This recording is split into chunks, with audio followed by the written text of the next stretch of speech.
Hello, greetings, and welcome to the Immigrant Finance podcast recording and live talk in our Facebook group, Building Wealth, Building Generational Wealth for Immigrant Families. Welcome.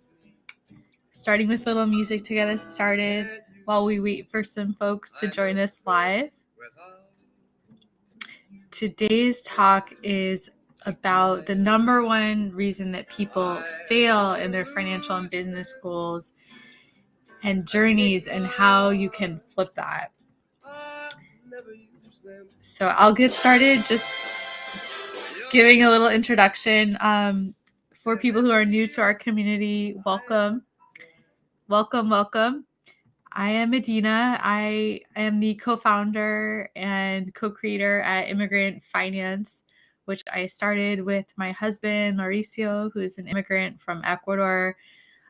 We created Immigrant Finance after we went through the whole experience of really, really struggling with our finances when he immigrated here in 2013. We couldn't figure out what he could do and not do as an immigrant. There was nothing in any of the personal finance books or blogs or podcasts or resources about finances for immigrants. I'm also an immigration attorney, so I bring that perspective to doing this work. And even as an immigration attorney, it was really hard for me to find these answers. I had to really ask around and piece things together and talk to many experts to figure out how the financial system worked for immigrants. And it was something that personally for me, going through it with my spouse was really overwhelming and scary and anxiety provoking. So that's why we do this work, because we don't want other people to have to go through that. And our mission is really to provide those resources and that step-by-step guidance through our coaching programs, through our free content, like this podcast, like our Facebook group, like our social media content, where we provide as much guidance and support as we can to this amazing immigrant community of immigrants and family members of immigrants who are also struggling with these areas and looking for support. And we've been able to work with amazing, amazing people to help guide them and being able to see the incredible impact that financial education has had on their lives. And it certainly has done that for us as well. So that's a little bit of background on us. If you are watching live, please put #live in the comments. If you're watching on the replay, #replay, so we can connect with you. Thank you so much for listening. It's always a pleasure to be able to have you part of this community and these conversations that are so, so important. So the number one reason that people fail in their financial and business journeys. Oh, this is like quite a long talk. I'm not going to lie. I normally plan these talks out, what I want to say in this one. I kind of wanted to just riff on it because there's so much to say and where to begin. So I wanted to see where it goes. But I'll tell you what is not the reason to start with, because I speak to many, many of you in our community. We provide free 30-minute consultations to anyone in our community to help answer questions, provide guidance.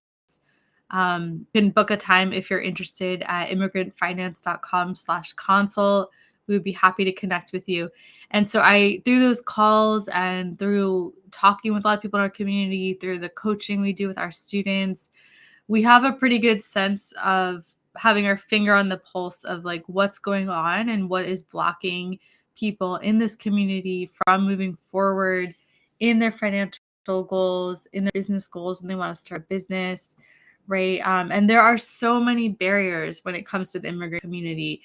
We all know the financial system has not been set up to provide easy access to immigrants and their families. And there are so many challenges relating to the immigration laws. And, if you don't have immigration status, or if you have lost immigration status, or you're in between statuses, or even if you're the U.S. citizen child of immigrants and you were just never taught any of this because your parents are immigrants and they don't know.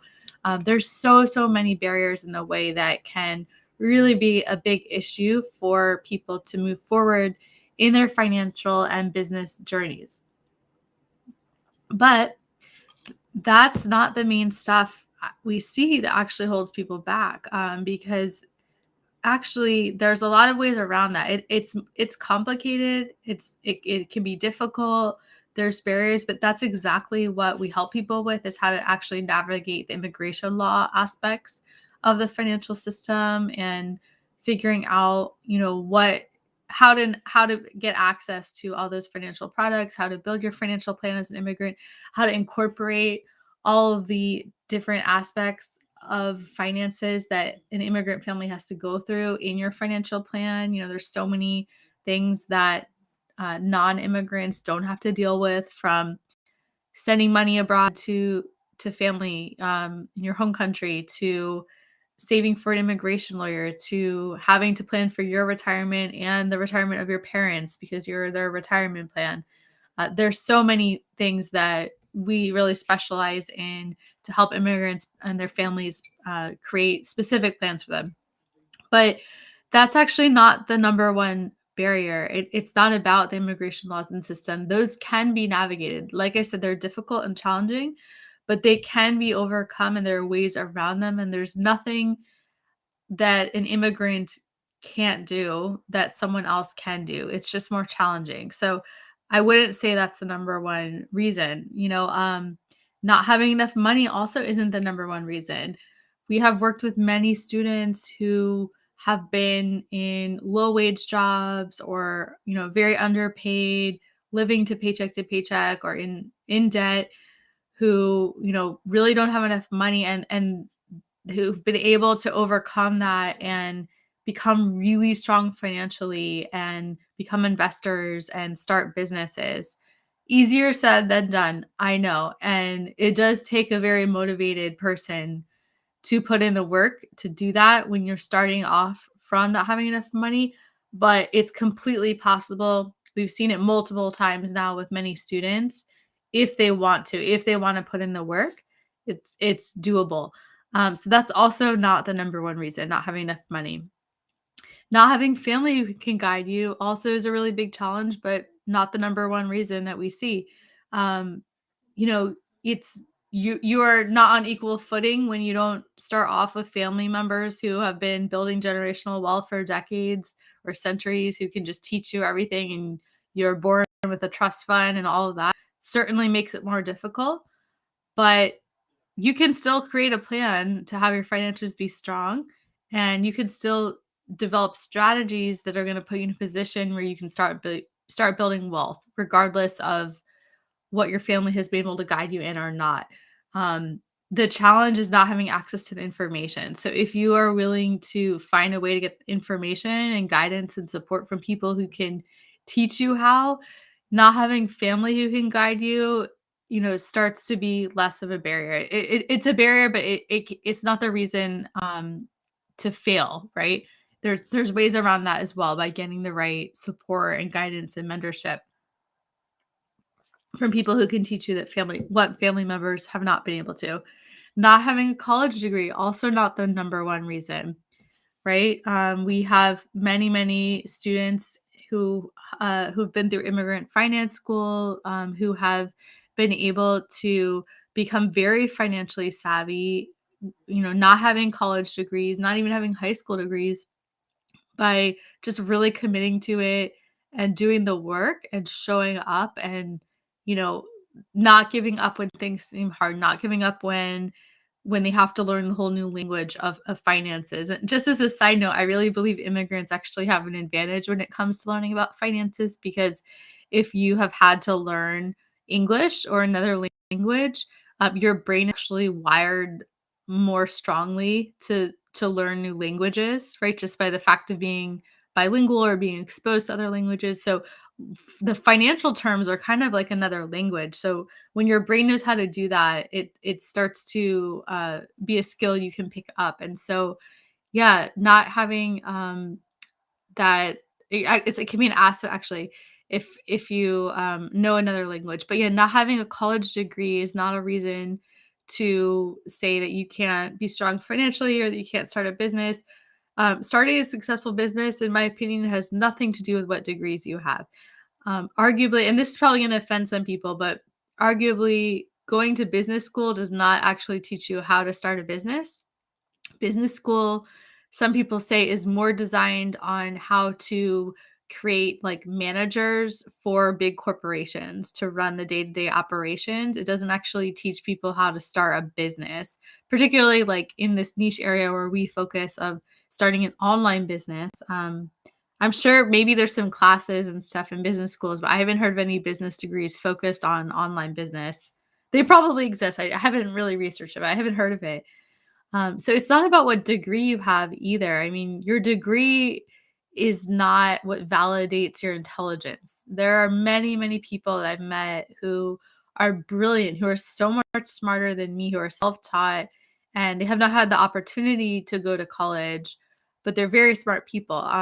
One of our clients I'm thinking of, she didn't have the opportunity to go to college because she's undocumented and she couldn't afford the loans because she couldn't qualify for financial aid, and she wasn't able to get any scholarships. But she has read so many books and listened to so many podcasts, and she's one of the smartest people I've ever met and is incredibly driven. And the fact she doesn't have a college degree has nothing to do with her success. She's been able to build a successful business and be helping people and making a difference and making money and investing for herself and her family and being on a path to really build generational wealth. And she doesn't have a college degree. So that's also not the number one reason I would say that people get stuck and fail with their financial and business journeys. So those are some of the reasons that are not the number one thing, right? Excuse me, I'm taking a sip of tea. And what I do see is the number one reason I see this over and over again with people in this community and people outside of the immigration community too. This is really just, I think, more about like self-worth and just being a human and having fears and doubts and insecurities be a natural part of our experience. But I would say it's not believing it's possible. Yeah, that's what I would say is the number one thing I see as the reason why people fail or don't move forward or never get started seriously with their financial and business journeys because they don't believe it's possible for them. And the doubts and the fears dominate and take over. And it's really understandable and relatable and valid if that's going on for you or someone in your family or someone you care about that you know. We have all been through this, and personally I have been through this for many years in the beginning of our financial journey. I also didn't believe it was possible, and I wanted to talk about that a little bit more on a personal level because that was a big part of the beginning of my personal finance journey. And so many of you know I'm not an immigrant myself. I do this work from my experience as the wife of an immigrant who's gone through this, going through it with him, and also as an immigration lawyer. And I can tell you when we began our journey, and a lot of my story with this is gender related, and I know it may relate to some of you because we do have a lot of women in our audience, and there is this narrative in society that women aren't good at math. Aren't good at money, or you can kind of depend on the man in the relationship, in the marriage, to take care of the finances and know finances. And that's not something that women have to be good at, right? I don't know about you. In what I grew up in, that was a very dominant narrative, more than I even realized. And it goes back to early in like middle school, high school. I remember always believing I was bad at math because I think I was just told that women weren't good at math and women were better at like arts and English and social studies. So I always threw myself into those topics, and I was always very intimidated by math, and I had a lot of fear around it, and I had a strong belief that I wasn't good at that. The first time that started to change was when I was studying for an exam. I'm trying to remember which. I think it was the I forget what it's called, the ACT or something. It's an alternative to the SAT, which is an exam that people take when applying to college. So it was that. And I remember that I was kind of good at the math questions and I was absolutely shocked because I believed I wasn't good at math. And just to kind of give context, the reason I'm telling this story is about the my experience with believing it wasn't possible for me and how I was able to overcome that with hopes that it will help you see that you can too. And maybe for you, it's gender related. Maybe it's for another reason. Maybe it's because you've been told that as an immigrant, you're not allowed to do these things. Maybe it's because you've been told that as the child of an immigrant, these things aren't available for you. Whatever the story is, we all have these limiting beliefs and stories that hold us back. I'm just giving my example. So yeah, I was like surprised to see I was kind of scoring similarly to the more like English related questions on this exam, and it didn't make sense to me because I always thought I was really bad at math. And then the same thing happened later when I was studying for, what was it? I can't even remember these exams anymore. It's been so long. The GRE, which is an exam that um, some master's programs require you to take. And I actually did a master's in public policy. I started that before I went to law school. That's a whole nother story. I had a lot of resistance to being a lawyer. I really didn't want to go to law school. I really fought it. So I was trying to go down the policy path. And so I was taking the GRE for this master's program I was applying to, and I was scoring now really high in the math. I was getting like almost perfect scores in the math. And again, it was shocking to me because I thought I was so bad at math and I didn't understand. And that was really hard for me to realize that maybe I'm actually good at math, even though I was always told I wasn't and I always thought I wasn't. So, fast forward, and this is so funny. I didn't expect it to go this way to talk about exams, but now I'm also remembering when I was studying for the LSAT, which is the exam you have to take to apply to law school. There's not a math section, but there's something called the logic section, which is these people refer to it as logic games. They're these very complicated questions where you have to kind of like diagram out the problem to get to the answer, and it's very math thinking. And I was also really good at them. Shocking again. I mean, I just had this belief that my brain wasn't a logical brain. I always thought it was this like creative, more social studies brain, reading. So yeah, it's just this theme kept coming up. And despite that happening, I still didn't really realize that maybe I could be good at math. And I just had this belief again that I would never be good at money or finances. And I had, again, this story that I wouldn't need to be as a woman because when I got married one day, the husband would figure all that out. Fast forward, I fall in love with and marry a new immigrant to the country who immigrates to the country during the process of falling in love with me and our relationship starting, and comes here with like no idea how to navigate anything with finances. I am in law school at the time. I'm starting law school. I have no idea how to do anything with money. And we were screwed. We were living paycheck to paycheck. We were having trouble affording our basic expenses. We were going into debt. We, didn't know how to budget. All of these things. Definitely, we're not investing. Definitely being underpaid slash not really making any money.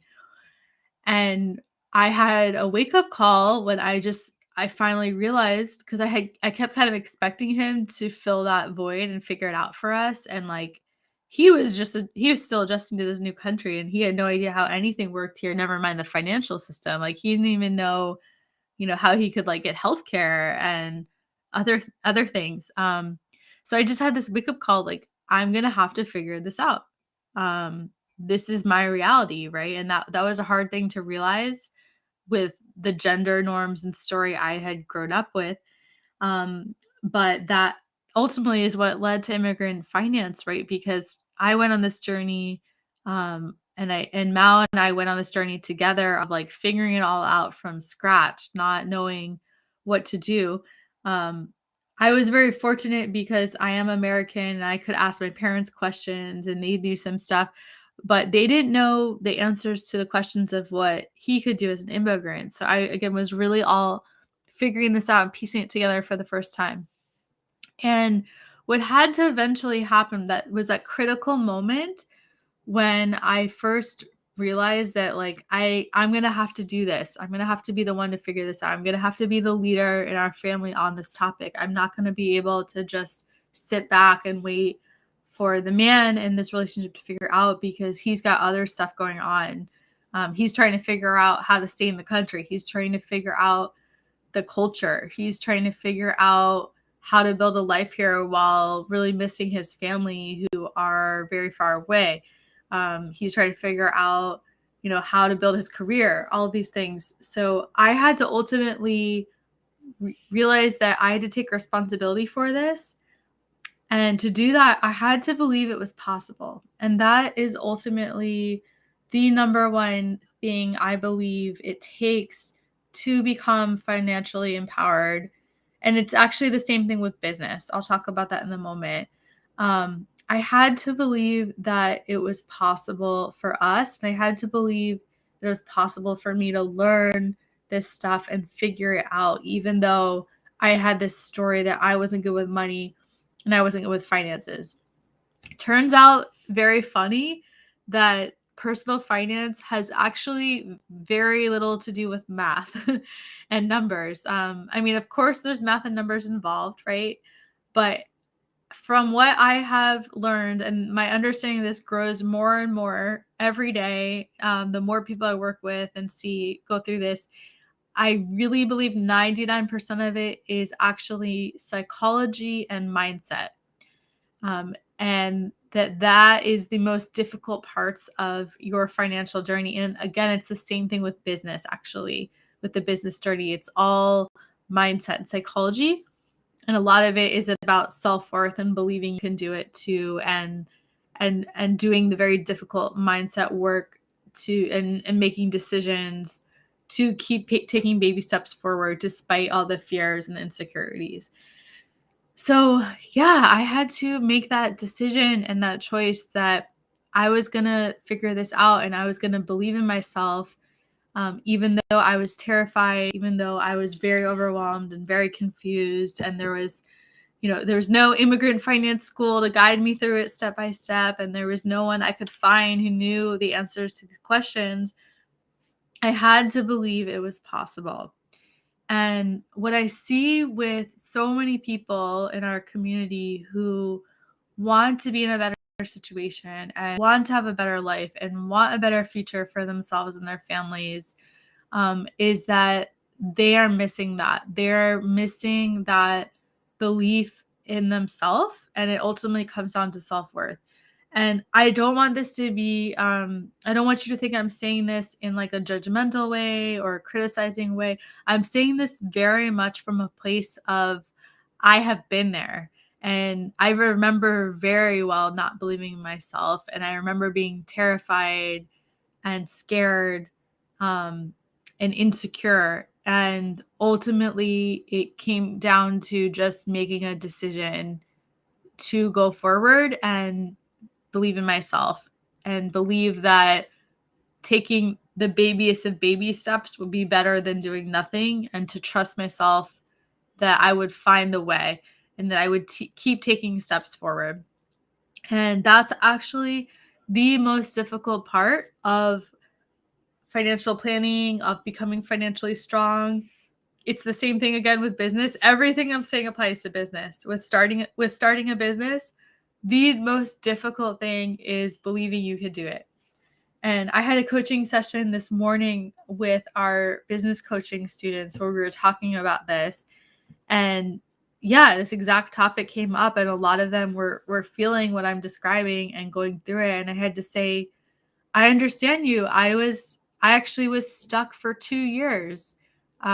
Immigrant finance was stuck for 2 years before I got started because I was so in my head and had so much fear, and I ultimately didn't believe in myself. And I had to do a bunch of coaching and work with mentors and to get the support I needed and to find community and accountability to get out of that and to get in a place where I had a little spark of belief that I could grow. I wasn't able to do it on my own. And there's nothing wrong with that. Like, we are community oriented people, we are social creatures. It's very difficult to do this work alone. We need others supporting us and guiding us, and there's nothing wrong with that. And that is the only reason immigrant finance exists, because we got that support, and we continue to do that. We have weekly business coaching we do with coaches. We're constantly doing courses and programs to learn more, so that we can share that with our community and continue providing better and better content and lessons, and modules for our students. And it's really just about, how do I say it? It's like, when you don't feel it, you have to do the personal work, whatever it looks like for you, to find that tiny spark of some belief in you. I can't tell you the recipe for it, because it's different for everyone. It's different what's going to resonate for you and where you're going to find it. But something that I have found really helpful that I was telling our students about this morning is something I've been learning about recently called energy bodies. And energy bodies is like a whole nother crazy, amazing, interesting thing that I could do a whole course on, that I'm just starting to learn about. So it's a little premature. But basically, we have these different energy bodies that, um, are like centers for where we experience emotions and different energies. And one of our energy bodies is the fourth energy body is associated with the heart chakra. And this is where doubt and trust live. So this is the interesting thing with our energy bodies. They have like dualities. They have different polar forces. So they have these positive energies. I don't want to call it positive negative, because they're both important and they balance each other out. But um, there's kind of like a dark side and a light side, right? So the fourth energy body associated with our heart chakra is where we experience doubt and trust. And what happens when you are going outside your comfort zone and trying to learn something new or trying to improve something in life, and it's very unfamiliar and it's very scary, is that doubt really starts to dominate and things get unbalanced and trust starts to reduce. So when you are stepping into your financial power and learning how to manage your money and to invest and to increase income and be financially savvy, doubt can really take over. That's what I'm talking about here, is the number one reason that we see people never get started or get stuck or fail in their finances and their business journeys, because that doubt starts to really overpower.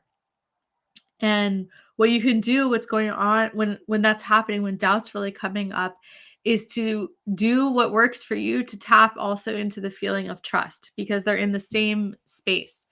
And when doubt exists, there's trust that exists somewhere as well. Again, it's going to be different for everyone what that looks like. You're going to know best what helps you feel more trust. But think of the times in your life where you have felt a lot of trust, where you have felt love. This is the heart chakra we're talking about. So when you have felt safety, right, and assurance, and what those experiences have felt like. So when you're going through that really high amount of doubt and not believing you could do this, not believing it's possible for you to be financially strong, to become an investor, to start a business, you're having doubt really, really strong, and it's important to tap into some of the trust. And that can actually be a game changer, because you can start to equalize a little bit more. Your trust is what carries you and helps you move forward, so that you can start to take steps that are going to allow you to go forward on that journey, instead of just having doubt completely take over. And there's another energy body called it's called the sixth energy body. It's associated, if you've ever heard of like the third eye, it's all about, being able to kind of visualize and manifest and see things in the future and like, desire things and turn them into reality. So in with the third eye, the sixth energy body, this is where faith and fear live. So, and they make sense to go together because it's all about what's unknown, what's uncertain. We have fear about things that are uncertain, and we can also have faith about things that are uncertain. So when you are having a lot of fear come up about taking steps forward with your finances or starting a business, that fear is really, really dominating in that energy body.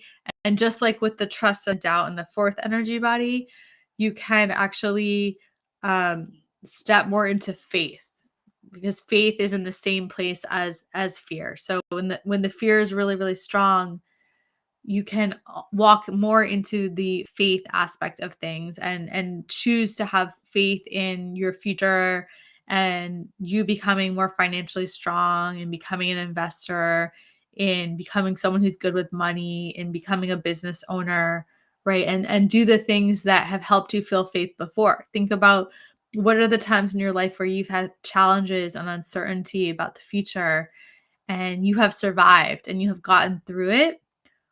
What helped you do that? What type of faith did you have? And I'm not saying it has to be anything religious or anything like that. If that works for you and you're religious, that's great. There's other forms of faith as well, but what has helped you feel faith in yourself and in your future before?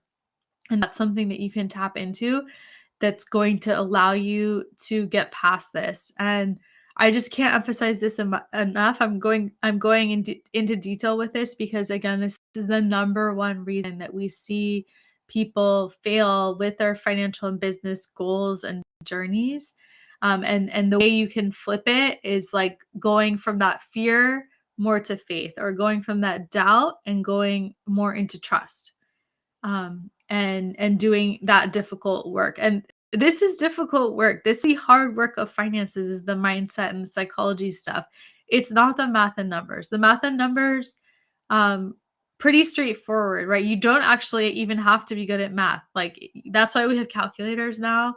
And there's a lot of really great calculators online too, that you can easily calculate and figure out what you need for retirement, or what your investment returns are going to be based on the interest rate you're getting, how much you're going to have in your bank account based on what interest rate you have with your savings. There's lots of tools for that. So we really don't need to be good at the math and the numbers part. It's this mindset stuff. It's getting the discipline over our brains so that we don't get stuck, and so that we can move forward, and be able to take our finances and the businesses that we're meant to create to make a difference and help people into reality and to the next level. Because the worst thing that can happen is if you have a desire of how you want your life to be when it comes to your finances, but you never take that step, because we are meant to expand. This is part of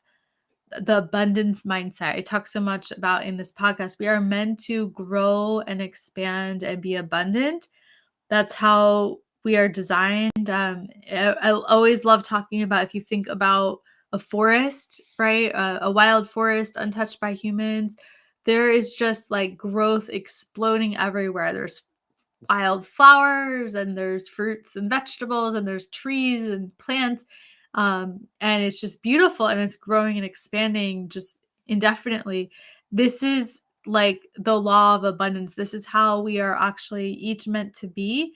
And we have to believe in ourselves to allow it to happen. We have to have that faith. We have to have that trust, and so that we can go outside of our comfort zones and move forward and actually make it happen, instead of being stuck in our head with the doubt and the fear and letting that hold us back.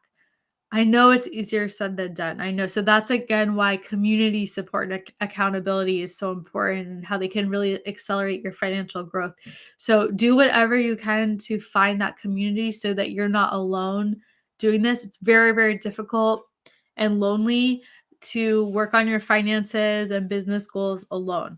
You will go so much farther, so much faster if you're surrounded by other people who you can relate to, who have similar goals and can push you forward and give you that support, because again, we're social creatures. That's how we're meant to be.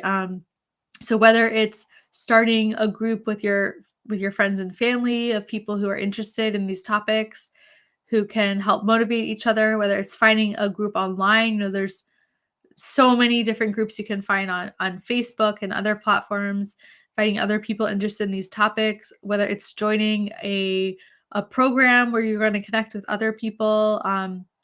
There's of course Immigrant Finance School. We have a group coaching program, and it's all designed around having that community support. But there are many other amazing group coaching programs and other courses out there where you can find that. Whatever works for you, you're going to know best what works for you. But find something where you're not alone and where you're going to have people around you who can push you, because the best way to do this and to flip it so that you're not failing in your finances and business is to surround yourself with others who are taking action. It is the most effective tool you can do to get yourself out of being stuck, and to find um, mentors and supporters and coaches and teachers who can show you the way so that you don't lose time trying to figure it out all on your own. I always talk about Mel and I lost about 7 years that we could have been investing aggressively and building wealth because we were alone and trying to figure it out on our own, because there was nothing out there at the time that could have supported us with navigating finances as an immigrant family. So there's another tool that I see wealthy people do a lot, another strategy, where they always surround themselves with people where they are like the least smart person in the room. I've heard people say this. This is a very significant strategy that wealthy people do, where they understand that there's a saying like you are the result of the 5 people closest to you, right? So they make sure that the people are surrounding them and close to them are people with goals and having results and actions that are where they want to be. So they will always invest in themselves to be in conferences and networking groups and mentorship groups and masterminds, um, and programs with other people who have similar goals, who have bigger goals than them, because they know it's going to push them farther. So they'll want to be, with surrounded by people who are making more money, who have more successful businesses, who have more networking, who have more knowledge, because they know they're going to learn by being in that environment.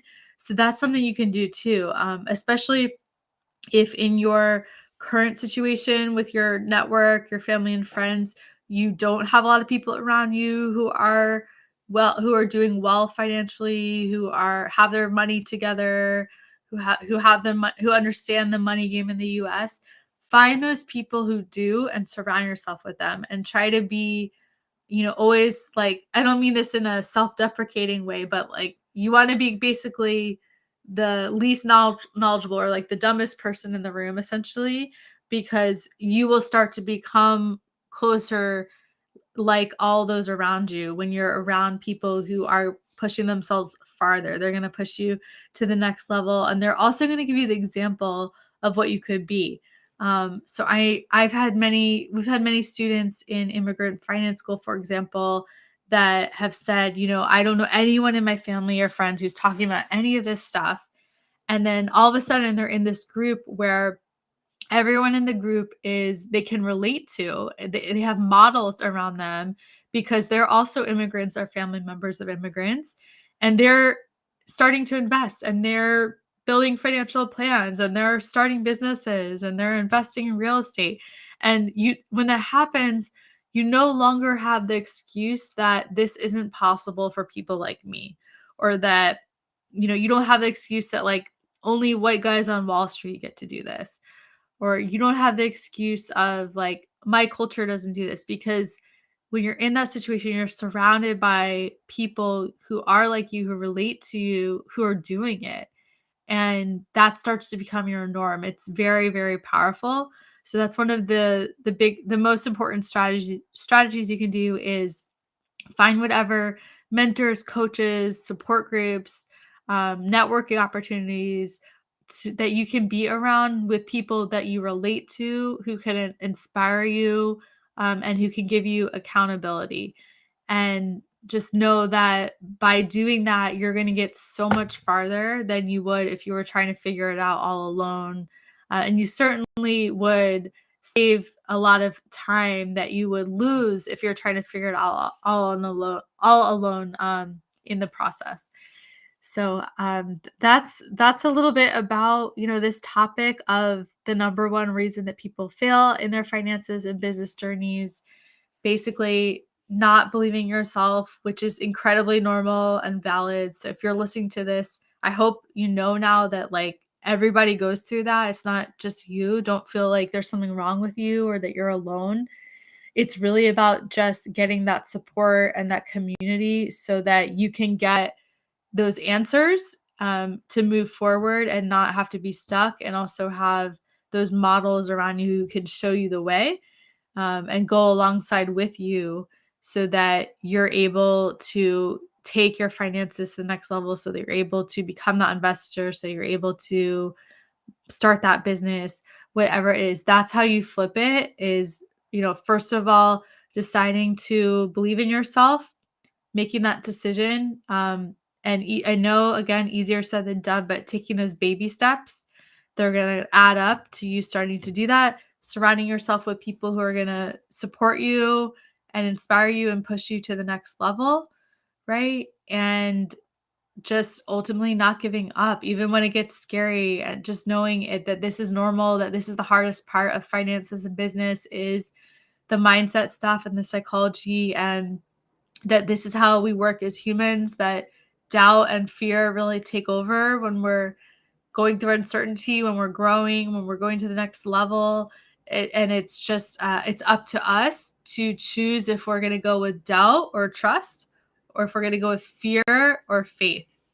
And all of those things can coexist. We're never going to get rid of doubt. We're never going to get rid of fear. I was telling that to one of our business coaching students this morning, who was being so amazing and inspiring and vulnerable, like sharing what he's going through with realizing that a lot of what's holding him back from moving forward in starting his business is the mindset stuff, is the lack, the not having the self-worth, not believing in himself.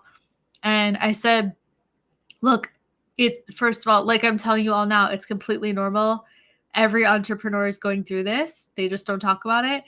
And second of all, it's never going away, unfortunately. It's the name of the game, basically. So it's not a one and done thing where you like figure this stuff out and then you're good and you'll be rich and you have everything will be easy. It's actually always this way. Every time you go to the next level, this stuff comes up. The lack of self-belief, the imposter syndrome, the fear, the doubt, it always comes up.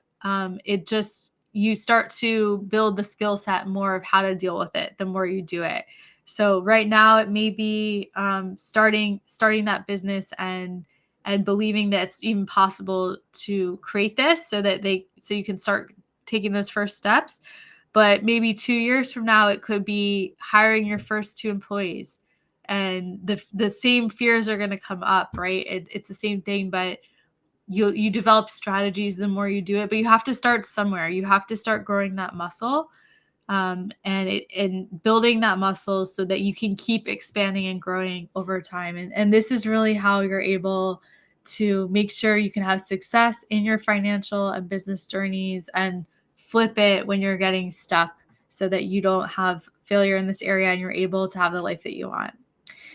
If this was helpful for you, this is exactly the type of coaching that I do with our students, both in Immigrant Finance School and in our online business accelerator coaching program. I would love to support you with this stuff too. And I'm happy to talk through this with anyone in the free consults we offer. So you can book a consult over at immigrantfinance.com/consult, and we can talk through some of this. I can give you some strategies that will help for you. And if you're ready to get started and really move your finances to the next level and not get stuck by that fear and that doubt, go ahead and apply to immigrantfinanceschool.com, and we'll be very excited to talk about next steps and help you get started. Thanks. Have a great rest of your day.